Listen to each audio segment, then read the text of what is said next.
Pakistan cricket team कल चौथा टी20 match खेलेगी न्यूजीलैंड के खिलाफ लाहौर के मकाम पर और टीम में एक बार फिर उखाड़ पिछाड़ करने का फैसला किया गया है। इसके हवाले से जो रिपोर्ट्स हैं वो आपके साथ शेयर कर रहा हूं, जबकि टॉप 3 में जो चेंजिंग्स हैं मोहम्मद रिजवान, बाबर आजम और सैम अयूब के हवाले से वो कितनी कारगर साबित हो सकती हैं, किसकी क्या परफॉर्मेंस रही है, ये आपके सामने एक हकीकत रखनी है, जिसके बाद आप ही इन्हें फैसला करना है कि दर हकीकत क्या चीज़ पाकिस्तान टीम के हक़ में बेहतर है, इन प्लेयर्स के हक़ में बेहतर है। अब जो चेंजेस आ रही हैं वो एक तो ये कि मोहम्मद रिजवान का जो बैटिंग आर्डर है एक बार फिर चेंज करने के बारे में कहा जा रहा है, ख़ास तौर पर टीम मैनेजमेंट जिसमें बाबर आजम शामिल नहीं है। अलबत्ता सारे कोचेस का यही ख्याल है कि मोहम्मद रिजवान को अब नीचे बैटिंग करना पड़ेगी चौथे नंबर पर, जबकि तीसरे नंबर पर या उस्मान खान या फ़खर जमान को एडजस्ट किया जाए और ओपनिंग में सैम अयूब और बाबर आजम को कंटिन्यू किया जाए। लेकिन सवाल ये पैदा होता है कि क्या सैम अयूब की कारकर्दगी वाकई ही इस काबिल है कि उन पर इतना ज़्यादा भरोसा किया जाए कि उन्हें एक सेट जोड़ी को हटाकर, और मैं स्ट्राइक रेट के हवाले से भी बात करूँगा जिसके ऊपर बहुत ज़्यादा तनकीद होती है। तो ये तमाम चीज़ें हैं जिसका आपका जानना आपके लिए बहुत ज़रूरी है। पहले तो ये कहते हैं कि जी बाबर आजम का जो स्ट्राइक रेट है, कम स्ट्राइक रेट, वो पाकिस्तान की शिकस्त की वजह बनता है।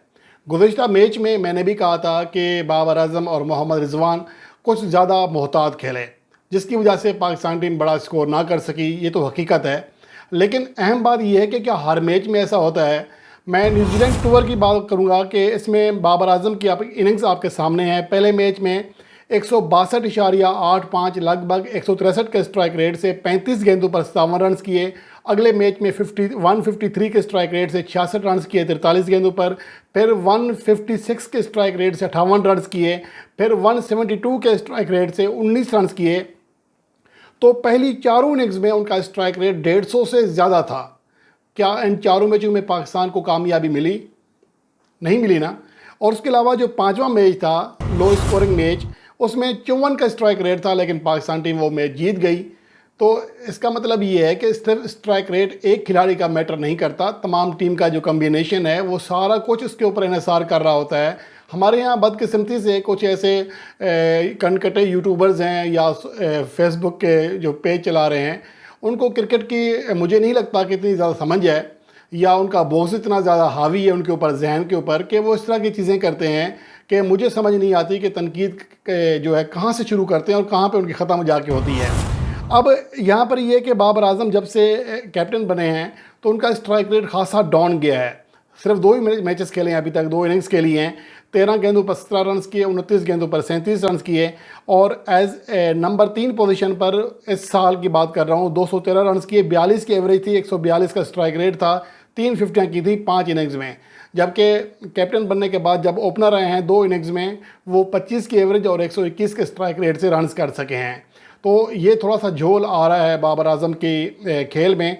इसके अलावा अगर मोहम्मद रिजवान की बात करें तो उनकी जो आखिरी 10 टी20 इंटरनेशनल इनिंग्स हैं उसमें 147 के स्ट्राइक रेट से रन्स किए, 50 रन किए थे लाहौर में न्यूजीलैंड के खिलाफ, क्योंकि ये सारे मैच इस दौरान न्यूजीलैंड के खिलाफ हुए हैं, तो उनकी बात करते हैं। फिर आखिरी मैच में 10 गेंदों पर 6 रन कर सके। फिर 158 के स्ट्राइक रेट से 89 रन किए 62 बॉल्स पर, और इस मैच में शानदार बैटिंग की। अगले मैच में 178 के स्ट्राइक रेट से 14 गेंदों पर 25 रन किए। फिर 140 के स्ट्राइक रेट से 7 गेंदों पर 5 रन किए। फिर 120 का स्ट्राइक रेट रहा। फिर 142 के स्ट्राइक रेट से 63 गेंदों पर 90 रन किए, नॉट आउट रहे। फिर गेंदों के बराबर 38 रन किए क्राइस्ट चर्च में, और हालिया सीरीज़ में रावलपिंडी के दोनों मैचों में वो नॉट आउट रहे। 132 के स्ट्राइक रेट से 45 रन किए और 104 के स्ट्राइक रेट से 22 रन किए।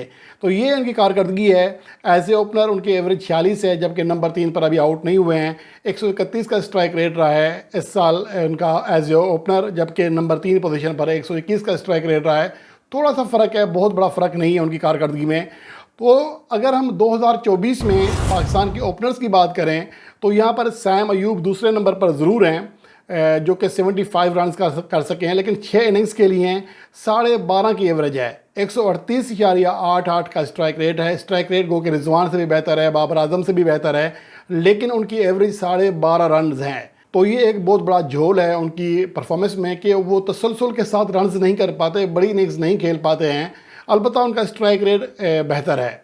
और उसके अलावा अगर आखिरी जो इनिंग्स खेली गई हैं उसकी बात करें तो आपके सामने है। तो यहाँ पर बाबर आजम और रिजवान की इनिंग्स देख सकते हैं, जबकि इसके मुकाबले में अगर सैम अयूब की बैटिंग की बात करें, 8 गेंदों पर 27 रन किए, 3 पर 1 रन किए, 13 गेंदों पर 10 रन किए, 8 गेंदों पर 1 रन किए, 2 गेंदों पर 4 रन और 22 गेंदों पर 32 रन किए। तो ये ओवरऑल पाकिस्तान के प्लेयर्स की कारकर्दगी है, पाकिस्तान के जो टॉप ऑर्डर हैं। तो ये चेंजिंग्स जो हैं मेरे ख्याल में सैम अयूब की जो पोजीशन है वो उसको किसी हद तक ख़तरा लाक हो सकता है अगर उनकी कारकर्दगी में तसलसल ना आया। तो यहाँ पर कुछ लोग और अंदाज में सोचते हैं, लेकिन मेरा ख्याल है कि अगर आपको टीम को जितवाना है तो हर खिलाड़ी आपको 150 वाला नहीं चाहिए, कुछ 1-2 प्लेयर ऐसे चाहिए जो आपकी बैटिंग लाइन को इस्तेहकाम दें। बाबर आजम और रिजवान अगर ये काम कर सकते हैं तो बाकी प्लेयर्स को ये काम करना चाहिए कि वो तेज़ी से बैटिंग करें, सैम अयूब जैसे करते हैं। और अगर वन डाउन यूँ रख लें कि अगर सैम अयूब आउट हूँ तो उस्मान खान या फिर फ़खर जमान है वन डाउन पोजीशन पर, और अगर बाबर आजम आउट हूँ तो रिजवान है। तो ये पॉलिसी तो इख्तियार की जा सकती है, क्योंकि T20 फॉर्मेट में बैटिंग जो है वो शफल होती रहती है। लेकिन हमारे यहाँ बदकिस्मती ये है कि हर कोई कहता है कि मुझे अपना नंबर चाहिए, मैं अपने नंबर पर खेलूँगा। तो ये मेरे ख्याल में जो सोच है ज़्यादा प्रोफेशनल नहीं है। और आप इंग्लैंड की मिसाल देख सकते हैं कि उनके कई ओपनर्स बैट्समैन रेगुलर बैट्समैन हैं जो कि इंग्लैंड के लिए खेलते हुए मुख्तलिफ नंबरों पर खेलते हैं। इवन के उनका ओपनिंग बैट्समैन कभी कभार 6ठे नंबर पर खेल रहा होता है। तो हमें भी कुछ चीज़ें चेंज करना है, अपनी चीज़ें सेट करनी हैं। तो टीम मैनेजमेंट को इस हवाले से सोचना पड़ेगा और प्लेयर्स को भी कि वो महज अपनी पोजीशन की ज़िद ना लगाएं, क्योंकि हर खिलाड़ी एक पोजीशन पर तो नहीं खेल सकता, सारे खिलाड़ी टॉप 3 में तो नहीं खेल सकते। तो इन प्लेयर्स को परफॉर्म करना होगा। और नीचे अगर बात करें तो मेरे ख्याल में इफ्तिखार अहमद के लिए ख़तरे की घंटी है, क्योंकि वो उनका जो इम्पैक्ट है उस तरह अभी नहीं आ रहा। तो अगर वो बड़ी परफॉर्मेंस नहीं देते हैं तो फिर इमाद वसीम और शादाब खान की सूरत में 2 बेहतरीन ऑलराउंडर्स हैं। और मुझे लगता है कि शादाब खान ने जिस तरह बैटिंग की है गुज़श्ता मैच में, और वैसे भी पाकिस्तान की तारीख़ के दूसरे खिलाड़ी बने हैं जिन्होंने 500 T20 इंटरनेशनल रन्स किए हों और उसका स्ट्राइक रेट 140 से ज़्यादा हो। इससे पहले सिर्फ शाहिद अफरीदी को ये एजाज़ हासिल था।